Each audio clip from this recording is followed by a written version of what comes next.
సంఘటనం ఒక యజ్ఞం సమిధగా మన జీవనం. సంఘటనం ఒక యజ్ఞం సమిధగా మన జీవనం.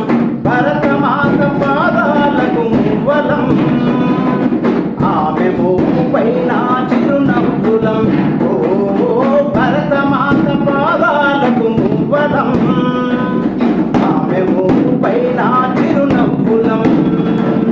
సంఘటనం ఒక యజ్ఞం సమిధగా మన జీవనం. భరతమాత పాదాలకు మువ్వలం, ఆమె మోపు పైన చిరునవ్వులం. సంఘటనం ఒక యజ్ఞం సమిధగా మన జీవనం.